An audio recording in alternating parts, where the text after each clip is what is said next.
আজকে আমরা বয়লারের সফটনারের পানির হার্ডনেস টেস্ট করব। প্রথমেই দেখতে পাচ্ছেন এডিটা সলিউশন, এখানে আছে আপনার হার্ডনেস বাফার এবং ক্যালমাজিট সলিউশন, এবং আমাদের এখানে আছে র ওয়াটার এবং সফটনার ওয়াটার, এবং এখানে কিছু কিট আছে।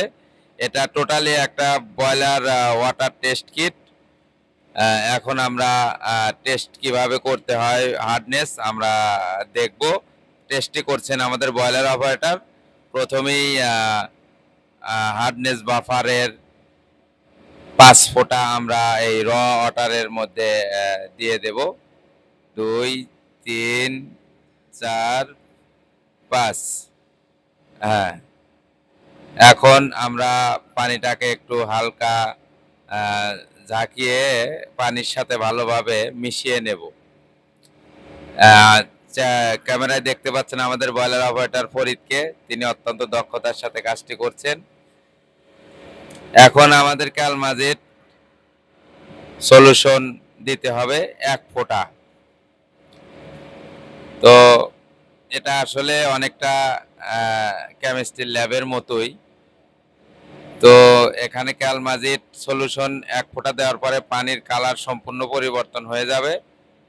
একটু ঝাঁকিয়ে পানির সাথে ভালোভাবে মিক্স করে নিতে হবে আর কি। ভালোভাবে মেশার পরে আপনার আর একটা সলিউশন আছে, সেটা দিলে আমরা পানির কালার যদি বেগুনি কালার হয়, এটা হলো নীল কালার আসতে হবে। আর এখন দেওয়া হচ্ছে এডিটা সলিউশন। এখন সিরিঞ্জের মাধ্যমে দেওয়া হবে এটা, অর্থাৎ প্রতি এই সিরিঞ্জটাতে 1 মিলি পানি আটানো যায়। এখন এখানে এই পানির কালার যে পর্যন্ত নীল না হবে সেই পর্যন্ত এই সলিউশনটা দিতে হবে। এখন আমরা সলিউশন সিরিঞ্জে নিয়ে আমরা র ওয়াটারের মধ্যে দিলে যদি নীল কালার হয় তাহলে পানির হার্ডনেস বের করা সম্ভব। অনেকে এই হার্ডনেস টেস্টে র ওয়াটার 5 মিলি ওয়াটার দিয়েও করে থাকে। আমরা যেহেতু 50 মিলি ওয়াটার দিয়ে করেছি, সেই জন্য আমাদের এডিটা সলিউশনটা একটু বেশি লেগেছে। 1.10 ml এডিটা সলিউশন লেগেছে আর কি। এখন ঝাঁকানো মোটামুটি শেষের দিকে। দেখুন পানির কালার আস্তে আস্তে পরিবর্তন হচ্ছে।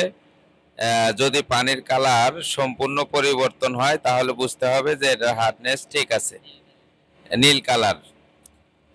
এখন দেখুন আস্তে আস্তে ঝাঁকাতে ঝাঁকাতে এই যে পানির কালার পরিবর্তন হয়ে নীল কালারে রূপান্তরিত হয়েছে।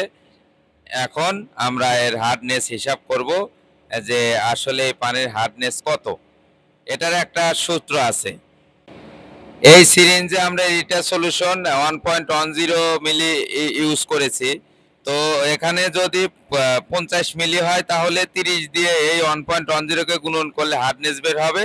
আর যদি 5 মিলি হয় তাহলে 300 দিয়ে 1.10 কে গুণন করলে হার্ডনেস বের হয়ে যাবে। এই যে আমরা ক্যালকুলেশন করে আপনাদের দেখাচ্ছি যে দেখুন এর হার্ডনেস কত। র ওয়াটারের হার্ডনেস হচ্ছে 33 ppn। তো এখন আমাদের র ওয়াটার টেস্ট শেষ। এখন আমরা সফটনার ওয়াটারের হার্ডনেস টেস্ট করব।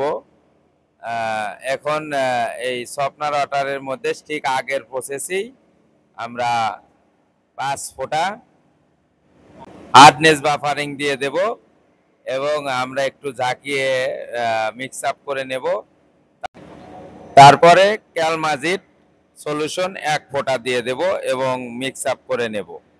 এখানে দেখতে পাচ্ছেন ক্যালমাজিট সলিউশন। তো এই যে 1 ফোঁটা ক্যালমাজিট সলিউশন দেওয়া হচ্ছে। দেওয়ার পরে আমরা একটু ঝাঁকিয়ে নেব, দেখি কি কালার আসে। যদি অতি দ্রুতই কালার পরিবর্তন হয় নীল কালার, দেখুন নীল কালারে রূপান্তরিত হয়েছে।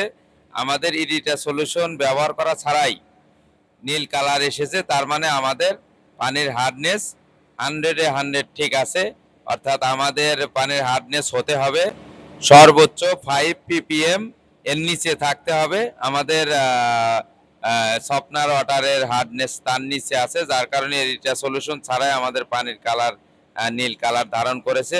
তো বন্ধুরা, আজকে যারা যারা এই ভিডিওটি দেখলেন, নতুন দেখলেন, তারা অবশ্যই লাইক কমেন্ট শেয়ার করে পাশে থাকবেন এবং আমাদের ব্রয়লার অপারেটরের জন্য দোয়া করবেন।